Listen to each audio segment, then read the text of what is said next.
Hello, my name is Evan Blum, and I'm coming to you live from the Junior News Network. Today is July 6, 1892, a day which very may well go down in history. Today's headline is the devastating Homestead Strike in Homestead, Pennsylvania. The dispute has occurred between the Amalgamated Association of Iron, Steel, and Tin and the Carnegie Steel Company. For years now, the Industrial Revolution has made many wealthy companies reconsider who they use as their employees. The fact is, machines can do basic jobs, and skilled laborers are no longer needed. The tension began on the homestead when Henry Clay Frick ordered for a 3-mile wall to be constructed and out of nowhere locked out the mill's employees, the majority of whom were skilled laborers. Frick knew that the mill's work could be done without the skilled workers and decided to shut it down. The skilled workers formed a union and went on strike to protect their jobs, which the townsmen relied on. The strikers decided to make sure that the mill would remain closed so that it could not bring in any revenue during this time. They stationed outside the mill and would not let anybody inside. They resorted to violence to follow through on their plans. The strikers would battle it out with those who the Carnegie Steel Company tried to get inside, including the Pinkertons and eventually the state militia. A bloody battle ensued as the strike tension grew. Now to our reporter out in the field. Thanks, Evan. Sam on here live in Homestead, Pennsylvania at the Homestead Steel Mill. I'm currently here alongside Andrew Carnegie. Hello, Andrew. Hi, Sam. So, Andrew, can you please tell me a little about yourself and the background of your company? I sure can. I began as the son of a poor immigrant worker and climbed the American industrialization ladder.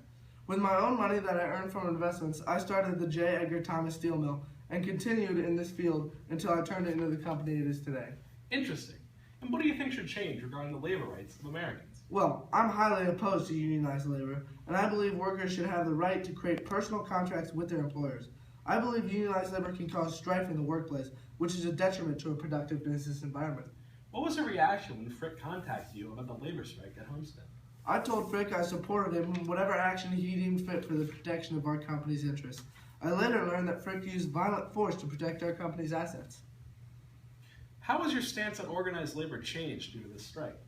The violent actions taken by the townspeople toward the Pinkertons shows the true nature of those involved with the organized labor and how organized labor is not conductive and productive for a healthy business.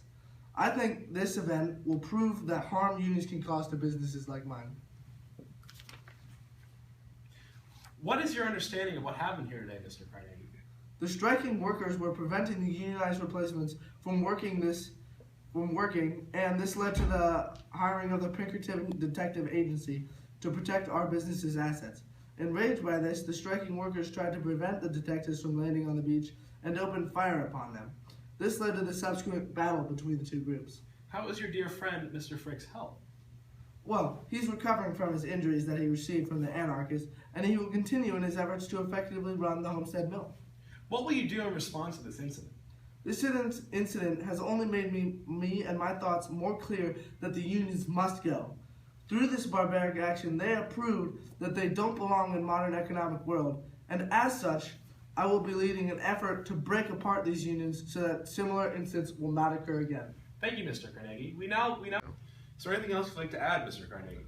Actually, yes, there is, Sam. I'd like to read you an article from the American Illustrated here, and ask you and your readers, your listeners, a question. Go ahead. Here is the article. Half-dressed men and women, boys, girls, and children rush to the river. Each has a weapon, some of guns, revolvers, knives, heavy irons, and sound sticks. Labor is in arms. The river steamer Little Bill crowds on the steam and speeds to the landing. The mob at the bank races to intercept the armed men. It is a mad race in the morning light. Down come fences of the other impediments. When the barges are within 100 feet of landing, the advance guard of the mob is on the ground to contest of holding it. The mob warned off the men, "Don't land or we'll brain you." Now, I think this clearly shows that the mob-like unionized labor is not good for this business. It just shows the violence that these people can have when they unionize up together. And I want to ask, how can that be productive for a good business? It's a very interesting question for our listeners to consider. Now back to our analyst, Michael Covell. Thank you, Sam. Although the events that took place in Homestead were bloody and difficult, they will surely bring about great change to the economic system in America. It will be known as the peak event in the struggle between unions and businesses. This event, which led to the violence and death, was truly unfortunate, but it will surely create a change in the unstable relationship between workers and their respective employers. This event will surely anger others in favor of unionized labor, who might follow in their comrades' footsteps by striking. With victory in the bloody battle being awarded to the workers, Carnegie and Frick are sure to take greater action against them, and most likely won't stop until they have what they want. So unfortunately for the workers, their victory might be short-lived, because the leaders of Homestead will try to get non-union workers into the plan. This case will also show which side of the government will take in these disputes, as state militia comes to aid of Carnegie. This event might also cause a large blow to the organized labor as a whole, as this instance illustrates how the government will come to aid at the end of the strikes. Also, other business leaders are sure to follow in their footsteps of Carnegie and put an end to the organized workers that would cause these problems. This event shows how the business leaders will triumph over the workers under them, crushing the hopes of a working class democracy in our country.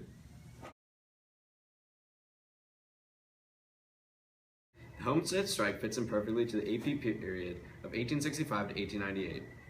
This is due to the fact that during this time, the U.S. was becoming significantly more industrialized and machinery was more relevant in day-to-day operations.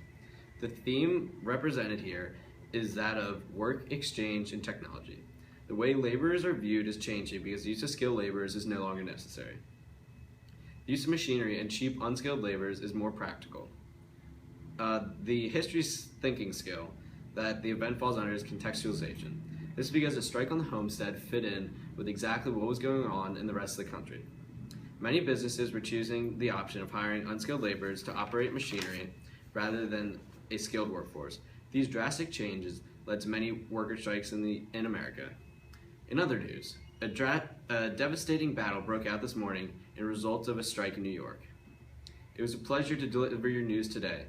I will see you again at 4 for any updates on the Homestead.